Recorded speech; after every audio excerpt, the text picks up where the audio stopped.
MP board कक्षा 11वीं वाले सभी विद्यार्थियों का यहाँ पर हिंदी विषय का जो प्रश्न पत्र है अंतिम पेपर, जो कि आपकी स्क्रीन के सामने है।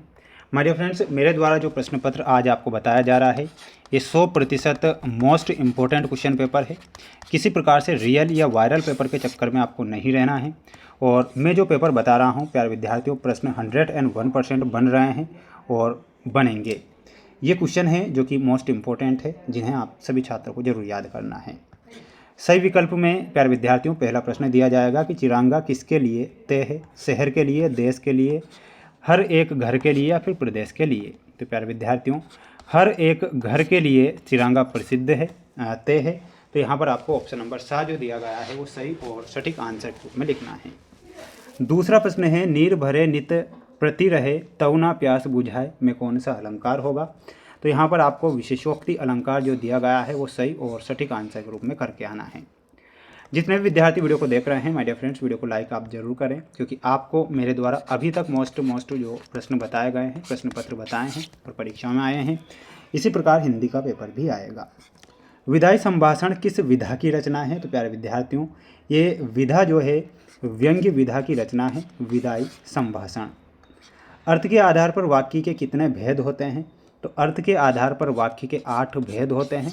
यहाँ पर आपको 8 भेद लिखना है। पर्जन्य का अर्थ क्या होता है। तो प्यारे विद्यार्थियों पर्जन्य का जो अर्थ होता है बादल, पर्जन्य का अर्थ होता है, यहाँ पर आपको बादल लिखना है। किसी सामग्री से उसकी अशुद्धियों को दूर करके उस पठनीय बनाना क्या कहलाता है। तो उसे संपादन कहते हैं। यहाँ पर आपको संपादन सही और सटीक आंसर के रूप में याद करना है। जितने विद्यार्थी वीडियो को देख रहे हैं माय डियर फ्रेंड्स, वीडियो को आप लाइक जरूर करें, चैनल पर नए हैं तो सब्सक्राइब करके रखना है और इन प्रश्नों को याद करके आपको परीक्षा में जाना है। घर की याद कविता ऋतु में लिखी गई है। तो ये वर्षा ऋतु में लिखी गई है। तो यहाँ पर आपको क्या लिखना है, वर्षा ऋतु। को व्यभिचारी भाव भी कहते हैं। तो किसे कहा जाता है। तो संचारी भाव को व्यभिचारी भाव के नाम से भी जाना जाता है। तो यहाँ पर आपको लिखना है संचारी भाव, संचारी भाव। डॉक्टर नगेंद्र ने को पुनर्जागरण काल कहा है। तो भारतेंदु युग को किसे कहा है। तो यहाँ पर आपको लिखना है भारतेंदु युग। सरकारी कामकाज की भाषा को क्या कहते हैं।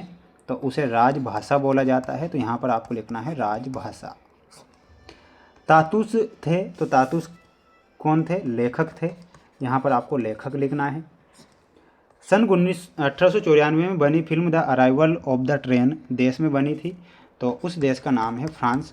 तो यहाँ पर आपको फ्रांस लिखना है। ठीक है, तो आप सभी बच्चे इन्हें अच्छे से याद करेंगे, अच्छे से मेहनत करेंगे, प्रयास करेंगे, ताकि आपको अच्छे नंबर प्राप्त हों। बढ़ेंगे अगले क्वेश्चन की ओर। अगला क्वेश्चन आपकी स्क्रीन के सामने है। सत्यासत्य में 5 पंजाबी साहित्य के कवि हैं। बिल्कुल ये सत्य लिखना है। चित्त में उत्तेजना का संचार माधुर्य गुण में होता है। बिल्कुल ये आपको सत्य लिख कर आना है। रजनी पटकथा में कुल 7 दृश्य हैं। तो ये गलत होगा। लोकोक्ति के पीछे कोई घटना या कहानी अवश्य होती है। ये सत्य लिखना है। आलो अंधारी का अर्थ है अंधेरे का उजाला। शब्दकोश में 6 अक्षर के वर्ग के साथ में ही आते हैं। ये गलत हो जाएगा। ठीक है, तो ये आपके सत्य सत्य वाले क्वेश्चन परीक्षा में आएंगे, जिन्हें आपको अच्छे से पढ़ना है, याद करना है। ये आपकी जोड़ी देख लीजिए आपकी स्क्रीन के सामने, जोड़ी जो कि आपको याद करना है। त्रिलोचन। चंपा काले अक्षर नहीं चिन्हती। तो इसमें आपको त्रिलोचन से मिलाना है। अक्क महादेवी वर्मा में आपका सही आंसर क्या हो जाएगा, और वो हो जाएगा आपका हे भूख मत मचल। कृष्णचंद्र में आपका सही आंसर हो जाएगा जामुन का पेड़। महाकाव्य में आपको मिलाना रहेगा सर्ग में बंधी रचना। निपात में आपको मिलाना रहेगा और वो क्या हो जाएगा तुम भी आ गए, तुम भी आ गए। तो ऑप्शन नंबर घ से मिला। प्रबोध कुमार में आपको हो जाएगा रिमाइंडर। अनु स्मारक में आपका सही आंसर क्या हो जाएगा एनकोडिंग। तो ये आपकी जोड़ी है जिसे आपको याद करके जाना है। ठीक है, बढ़ेंगे हमारे अगले क्वेश्चन की ओर। अगला क्वेश्चन देखिएगा जिसमें आपको एक वाक्य में उत्तर लिखना है। सभी बच्चे ध्यान से देखें। कबीर के अनुसार मानव शरीर का निर्माण किन 5 तत्वों से हुआ है। तो वो 5 तत्व कौन से हैं, आकाश, जल, वायु, पृथ्वी, है ना, अग्नि। ये 5 तत्वों का नाम लिखना है। आचार्य विश्वनाथ के अनुसार काव्य की परिभाषा क्या है। तो भी क्या हो जाएगी, यहाँ पर लिखना है रसात्मकम वाक्यम काव्यम, अर्थात रसपूर्ण वाक्य काव्य कहलाते हैं। न्याय के मैदान में किनके बीच युद्ध ठन गया है? तो धर्म और धन के बीच में। किसके बीच में? धर्म व धन। अप्पू की माँ का क्या नाम था? तो इसमें लिखना है सर्वजया। सर्वजया लिखना है। राग मालकोष किसे कहते हैं? तो प्यारे विद्यार्थियों, राग मालकोष किसे कहा जाता है? कमेंट बॉक्स में आंसर बताना है आपको। संकेतवाचक वाक्य का एक उदाहरण लिखिए। तो संकेत, यदि तुम परिश्रम करोगे तो सफल हो जाओगे।